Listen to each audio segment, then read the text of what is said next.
Hello guys, today I thought I'd show you how I like to set stones. So there's many ways to do it, as you probably know, but this is the way I do it.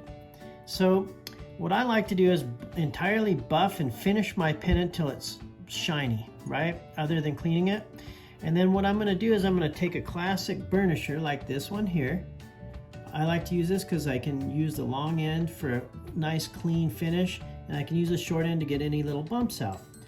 I used to use sawdust like this, like many of the old school jewelers used, but now I like to take and I save pieces of my cardboard boxes I get things in and I recycle them.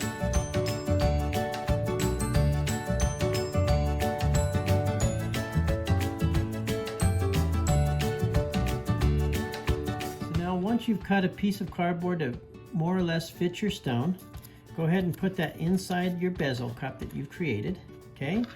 Then what I'm going to do is I'm going to push this stone in there, make sure you've got it in the right direction. I just happen to know.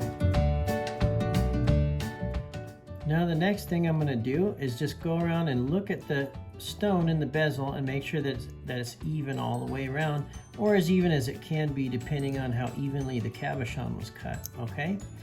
So now I'm going to take my burnisher, and first thing I'm going to do, and this is really important with square stones or any kind of stones that have a point.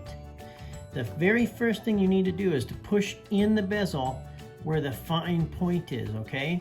And you're gonna go ahead and you're gonna find your smallest ends of the stone, okay?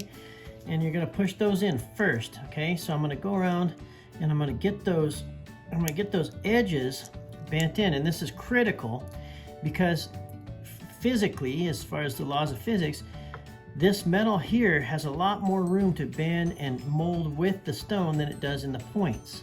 So you've got to get those points first and then work inwards to the big part of the stone here, okay?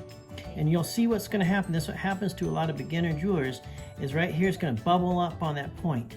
All you got to do, don't get frustrated. Go in with your burnisher, bend that in. And you can see I'm kind of using it at an angle. You can use the point or like this, or you can, and then you're going to come around and do the long end again. And what you want to do is go around there 3 or 4 or 5 times until you get it smooth with no holes next to your stone, okay? I'm going to go ahead and do that up, and that's how I set a bezel.